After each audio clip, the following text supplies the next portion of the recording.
Petit 2, un régime politique qui sert de référence. La démocratie. Chaque cité-État a son propre régime politique. La plupart du temps, dans l'Antiquité, c'est une monarchie. Le gouvernement est aux mains d'un seul. Ou une oligarchie. Le gouvernement est aux mains de quelques-uns, en général des gens riches. Ce sont des tyrannies si ces personnes se sont emparées du pouvoir par la force.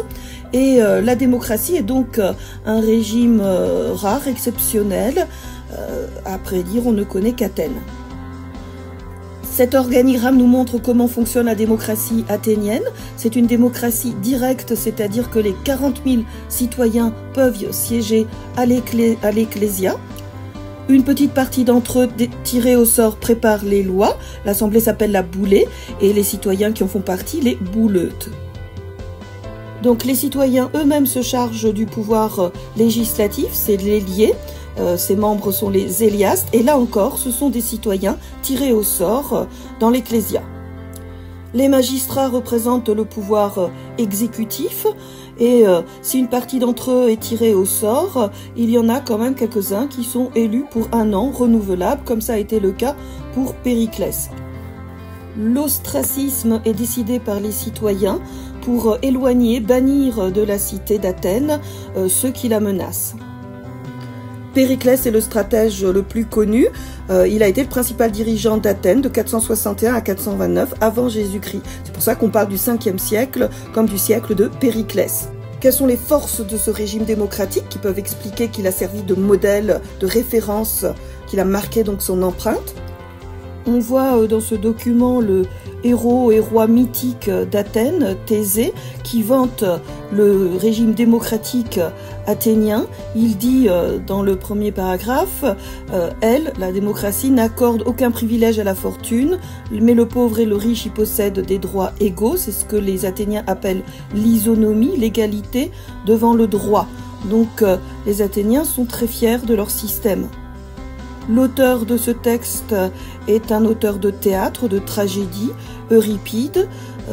Il ne s'agit pas ici de la véritable histoire de la démocratie, mais de son interprétation mythologique.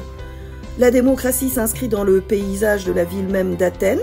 L'Apnix, c'est la colline où se réunit l'Ecclésia. Au premier plan, on a l'agora, autour de laquelle on a les principaux bâtiments politiques et religieux. L'acropole est le lieu religieux. Religion et politique sont très liés à Athènes, puisque ce sont les dieux qui décident de la vie des hommes. Les intellectuels, les philosophes participent à la grandeur d'Athènes.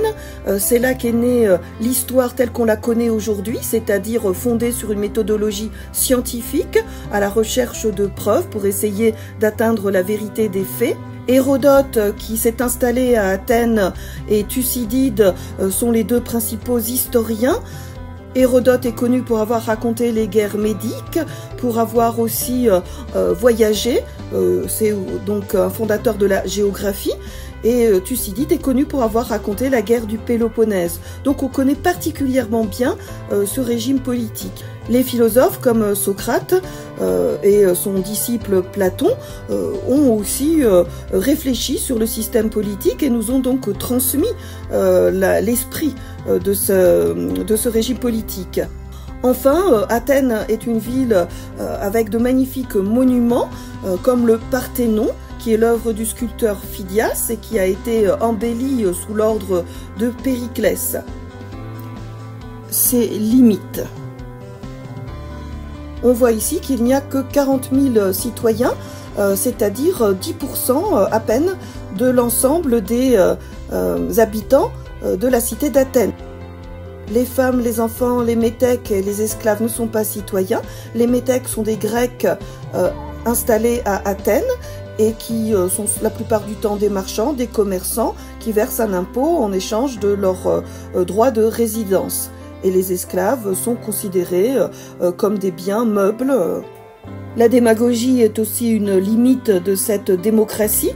La démagogie, c'est le fait de flatter le peuple et de jouer sur ses passions pour mieux le manipuler. Par exemple, déclarer qu'on va baisser les impôts pour se faire élire, alors qu'on sait que ça n'est pas forcément possible ni souhaitable.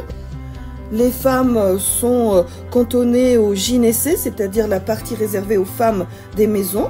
Cependant, elles jouent un rôle religieux très important lors de la fête des Panathénées, qui réunit l'ensemble des habitants d'Athènes.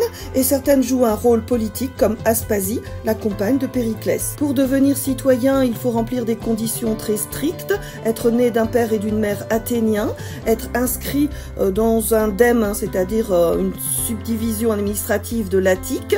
Il faut avoir 18 ans, être de conditions libres et de naissance légitime, et il faut aussi faire un service militaire d'1 an qui s'appelle l'éphébie, un éphèbe étant un jeune homme. En effet, le rôle principal d'un citoyen, c'est de faire la guerre, de défendre la cité. On note que l'auteur de ce texte est un philosophe grec, Aristote. Il a été le précepteur d'Alexandre le Grand. Il vit au IVe siècle avant Jésus-Christ, c'est-à-dire à la fin de la période de l'apogée d'Athènes, qui est le 5e siècle avant Jésus-Christ. Aristote est un philosophe très connu qui aura une empreinte, une influence importante encore au Moyen-Âge. En conclusion, on peut donc dire que le modèle de la démocratie athénienne marque son empreinte. C'est une référence pour les philosophes des Lumières au XVIIIe siècle, pour les révolutionnaires français, pour les politiques français pendant le XIXe siècle. Mais en même temps, il y a des limites. C'est pas exactement la même démocratie qu'aujourd'hui. Athènes est un empire qui s'impose par la force. Seule une minorité des habitants de la cité peut devenir citoyen. C'est aussi une citoyenneté très fermée. Même d'autres Grecs, d'autres cités ne peuvent pas l'acquérir. On voit donc qu'il y a de grandes différences avec nos démocraties aujourd'hui, où la citoyenneté est plus ouverte, où on peut être citoyen à partir de 18 ans, où les femmes peuvent voter et où bien sûr l'esclavage est condamné.